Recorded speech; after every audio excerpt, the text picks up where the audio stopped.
Студенттер спорты халықаралық ұйымының техникалық комиссиясы 28-ші дүниежүзілік қысқы универсиада нысандарын тексеріс жұмыстарының алдын ала қорытындысын шығарды. Сәрсенбі күні келген жұмыс тобының құрамында ФИСУ-ның президенті Клод Луи де бар. Барлығы 11 елден ат артып келген ұйымның 23 делегаты. Алматының мақтаныштарына айналған Шымбұлақ тау-шаңғы курортын, Медеу биік таулы мұз айдынын, Балуан Шолақ атындағы спорт сарайын сараптап, саралаған болатын. Тек бұл ғана емес, өзге де ғимараттарды сүзгіден өткізді. Көңіл қазы, көз таразы. Сұңқар халықаралық шаңғы трамплиндер кешенін мамандар жоғары бағалады. Бұл трамплиндер кешенінің әлемнің ең үздік нысандарының бірі екенінің тағы бір дәлелі.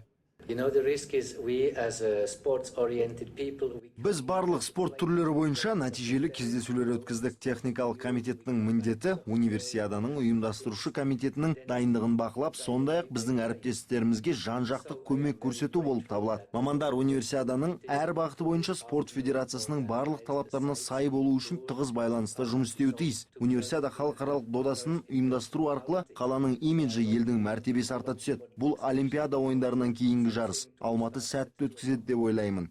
Роджер Рот Алматыдан бой көтерген спорт ғимараттарының басым бөлігі жарыстарды өткізуге дайын екенін атап өтті. 3 және 12 мың көрермені бар қос мұз айдыны құрылыстарының басталу қажеттігін сөз етті. Сонымен қатар спортшыларды қабылдайтын қонақ үйлерді жаңарту керек деген ескерту жасаған. Еріктілер тобының жасақталуы да назардан тыс қалмапты.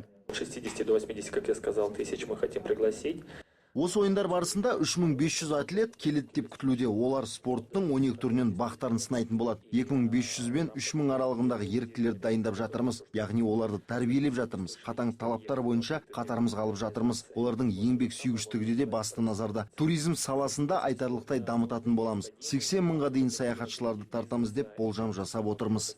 Атлетикалық ауылды қоса есептегенде 3 нысан іргесін қаласа, қаншама жұмыс орнының ашылатындығы айтпаса да түсінікті. 1000-нан астам адам екі қолына бір күрек табады дейді жауапты тұлғалар. Кейін бұл орындар дода қалқасында қалып қоймай, халық үшін қызмет қылатын болады. Тағы айта кетерлігі, шетел мамандары 2017 жылы Алматыда жалауын желбірететін жарысты Еуроспорт телеарнасын қосқанда 100-ге тарта ақпарат құралы тікелей эфир арқылы көрсетеді деді.